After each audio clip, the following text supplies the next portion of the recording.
Brazil আর্জেন্টিনার কথা কয়া পলাশতে নাকছে না গিয়া বলারে বালুচরে নিয়ে যা বলারে মারি বেলাইয়ে তিনজনে ওরে বাবা।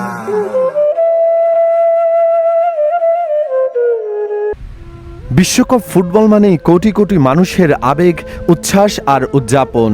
প্রিয় দলের জয়ে আনন্দ, পরাজয়ে হতাশা, এসব ফুটবলেরই অংশ। কিন্তু সেই আবেগ যখন নিয়ন্ত্রণ হারিয়ে সহিংসতায় রূপ নেয়, তখন আনন্দের উৎসব মুহূর্তে পরিণত হয় শোকের ঘটনায়। এবার বাংলাদেশে এমনই দুটি ঘটনার খবর সামনে এসেছে। একটি ঘটনায় একজনের মৃত্যু হয়েছে, আরেকটি ঘটনায় আহত হয়েছেন দুই সমর্থক। দুই ঘটনায় ফুটবল প্রেমীদের জন্য একটি সতর্ক বার্তা। দর্শক, প্রথমেই আসে কুমিল্লার ঘটনায়। কুমিল্লায় বিশ্বকাপ ফুটবলকে কেন্দ্র করে সংঘর্ষে মোহাম্মদ শরীফুল ইসলাম নামে এক ব্রাজিল সমর্থকের মৃত্যু হয়েছে। ঘটনাটি ঘটেছে রাতে কুমিল্লা আদর্শ সদর উপজেলার দুর্গাপুর ইউনিয়নের ধনপুর এলাকায়। নিহত শরীফুল ইসলামের বাড়ি নীলফামারীর জলঢাকা উপজেলার উত্তর চেরাঙ্গা গ্রামে। তিনি জীবিকার প্রয়োজনে কুমিল্লা মহানগরীর 23 নম্বর ওয়ার্ডের মঠ পুরুষকণি এলাকায় ভাড়া বাসায় বসবাস করতেন।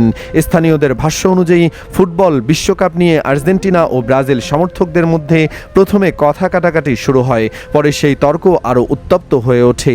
এক পর্যায়ে হাতাহাতি ও মারধরের ঘটনা ঘটে। অভিযোগ রয়েছে আর্জেন্টিনা সমর্থক হিসেবে পরিচিত বাবু ও মাহিন উদ্দিন মালু সহ কয়েকজন শরীফুল ইসলামের ওপর হামলা চালায়। মারধরে গুরুতর আহত হন শরীফুল ইসলাম। পরে আশপাশের লোকজন তাকে দ্রুত উদ্ধার করে কুমিল্লা মেডিকেল কলেজ হাসপাতালে নিয়ে যান, কিন্তু সেখানে পৌঁছানোর পর কর্তব্যরত চিকিৎসক তাকে মৃত ঘোষণা করেন। একটি ফুটবল ম্যাচকে কেন্দ্র করে একজন মানুষের প্রাণ চলে যাওয়ার ঘটনায় এলাকা জুড়ে নেমে এসেছে শোকের ছায়া। পরিবারের সদস্যদের কান্নায় ভারী হয়ে ওঠে হাসপাতাল চত্বর। ঘটনার বিষয়ে কুমিল্লা কোতোয়ালি মডেল থানার ভারপ্রাপ্ত কর্মকর্তা তৌহিদুল আনোয়ার জানান, খবর পেয়ে পুলিশ ঘটনাস্থলে যায়। পরে মরদেহ উদ্ধার করে ময়নাতদন্তের জন্য কুমিল্লা মেডিকেল কলেজ হাসপাতালের মর্গে পাঠানো হয়েছে। একই সঙ্গে ঘটনার সঙ্গে জড়িতদের শনাক্ত ও গ্রেপ্তারের চেষ্টা চলছে। পুলিশ জানিয়েছে, তদন্ত শেষ হওয়ার পর প্রকৃত ঘটনা সম্পর্কে বিস্তারিত জানা যাবে। তাই অভিযোগের বিষয়েও তদন্তের মাধ্যমে যাচাই করা হবে। এদিকে কুমিল্লার ঘটনায় রেশ কাটতে না কাটতেই চট্টগ্রামের মিরসরাই থেকেও আসে আরেকটি সংঘর্ষের খবর। মিরসরাই উপজেলার কাটাছড়া ইউনিয়নের 3 নম্বর ওয়ার্ডের তেতৈরা গ্রামে আর্জেন্টিনা ও মিশরের ম্যাচ দেখা নিয়ে দুই পক্ষের সমর্থকদের মধ্যে সংঘর্ষের ঘটনা ঘটে। প্রত্যক্ষদর্শীরা জানান, রাতের ম্যাচ চলাকালে মিশর গোল করলে ব্রাজিল সমর্থক মাইনুদ্দিন মিঠু আনন্দ প্রকাশ করেন। আর সেই উল্লাসকে কেন্দ্র করে আর্জেন্টিনা সমর্থক মোহাম্মদ সাকিবের সঙ্গে তার বাকবিতণ্ডা শুরু হয়। প্রথমে দুজনের মধ্যে তর্ক চললেও পরে উভয় পক্ষেরও আরও কয়েকজন ঘটনাস্থলে জড়ো হন। পরিস্থিতি দ্রুত উত্তপ্ত হয়ে হাতাহাতি এবং পরে মারামারিতে রূপ নেয়। সংঘর্ষে ব্রাজিল সমর্থক মাইনুদ্দিন মিঠুর নাকে গুরুতর আঘাত লাগে। অপরদিকে আর্জেন্টিনা সমর্থক মোহাম্মদ সাকিব মাথায় আঘাত পান। আমি ব্রাজিল সমর্থক, আমরা আর্জেন্টিনার পতাকা ওদের চুরি হয়েছে, আমরা তো সেটা জানি না। আমাদের ডাক দিয়েছে, আমরা গেছি, ওরা দলবদ্ধভাবে ছিল, মারামারি শুরু করে। এই প্রেক্ষিপ্তে আমার মাথায় ওরা বাড়ি। স্থানীয়রা দ্রুত আহতদের উদ্ধার করে মিরসরাই উপজেলা স্বাস্থ্য কমপ্লেক্সে নিয়ে যান। হাসপাতালের জরুরি বিভাগের কর্তব্যরত চিকিৎসক রাজু সিংহ জানান, আহত একজনের নাকে গুরুতর আঘাত ছিল এবং প্রচুর রক্তক্ষরণ হচ্ছিল। প্রাথমিক চিকিৎসা দেওয়ার পর উন্নত চিকিৎসার জন্য তাকে চট্টগ্রাম মেডিকেল কলেজে পাঠানো হয়েছে। এই দুটি ঘটনা আবারও মনে করিয়ে দিল, খেলাকে কেন্দ্র করে অযাচিত উত্তেজনা কত বড় বিপর্যয় ডেকে আনতে পারে। বিশ্বকাপ ফুটবল 4 বছর পর পর আসে। কোটি কোটি মানুষ নিজ নিজ প্রিয় দলকে সমর্থন করেন। কেউ আর্জেন্টিনা, কেউ ব্রাজিলের, কেউ আবার অন্য কোনো দেশের সমর্থক।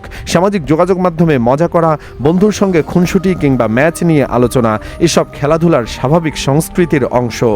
কিন্তু যখন সেই সমর্থন ব্যক্তিগত আক্রমণ, মারামারি কিংবা সহিংসতায় রূপ নেয়, তখন খেলার সৌন্দর্য নষ্ট হয়ে যায়। একটি ম্যাচের ফল কয়েক ঘন্টার মধ্যেই ইতিহাস হয়ে যায়, কিন্তু সহিংসতার ক্ষত থেকে যায় দীর্ঘদিন। কুমিল্লার ঘটনায় একজন মানুষ তার জীবন হারিয়েছেন, একটি পরিবার তাদের প্রিয়জনকে হারিয়েছে। অন্যদিকে মিরসরাইয়ের ঘটনায় আহত হয়েছেন 2 জন। এসব ঘটনা আমাদের সবাইকে ভাবিয়ে তোলে। আইন শৃঙ্খলা বাহিনী বলছে, অপরাধের সঙ্গে যারা জড়িত থাকবেন তদন্তের ভিত্তিতে তাদের বিরুদ্ধে আইন অনুযায়ী ব্যবস্থা নেওয়া হবে। একই সঙ্গে সাধারণ মানুষকেও সংযত থাকার আহ্বান জানানো হচ্ছে। বিশেষজ্ঞদের মতে খেলাধুলার উদ্দেশ্য মানুষকে আনন্দ দেওয়া, বিরক্ত করা নয়। তাই যে কোনো পরিস্থিতিতে ধৈর্য, সহনশীলতা ও পারস্পরিক শ্রদ্ধাবোধ বজায় রাখা জরুরি। দর্শক, একটি ফুটবল ম্যাচ কখনোই একজন মানুষের জীবনের চেয়ে বড় হতে পারে না। আপনার প্রিয় দল জিততে পারে, হারতেও পারে, কিন্তু সম্পর্ক, মানবিকতা এবং একটি মানুষের জীবন, এসবের কোনো বিকল্প নেই। আপনারা যদি বন্ধুদের সঙ্গে খেলা দেখেন তাহলে ভিন্নমতকে সম্মান করুন। কারো উল্লাস বা হতাশাকে কেন্দ্র করে উত্তেজিত না হয়ে শান্ত থাকুন। মনে রাখবেন, কয়েক মুহূর্তের রাগ সারা জীবনের অনুশোচনা হতে পারে। এখন দেখার বিষয় কুমিল্লার ঘটনায় তদন্তের কী তথ্য উঠে আসে এবং অভিযুক্তদের বিরুদ্ধে কী ব্যবস্থা নেওয়া হয়। একই সঙ্গে মিরসরাইয়ের সংঘর্ষেও স্থানীয় প্রশাসনের পদক্ষেপের দিকে নজর থাকবে। দর্শক, আপনার কী মত? খেলাকে কেন্দ্র করে এই ধরনের সহিংসতা বন্ধ, পরিবার, সমাজ এবং প্রশাসনের কী ভূমিকা থাকা উচিত? আপনার মতামত অবশ্যই কমেন্টে লিখে জানান। ভিডিওটি তথ্যবহুল মনে হলে একটি লাইক দিন, শেয়ার করুন এবং দেশ বিদেশের সর্বশেষ খবর সবার আগে পেতে আমাদের চ্যানেলটিকে সাবস্ক্রাইব করুন। সবাই ভালো থাকুন, নিরাপদ থাকুন। আল্লাহ হাফেজ।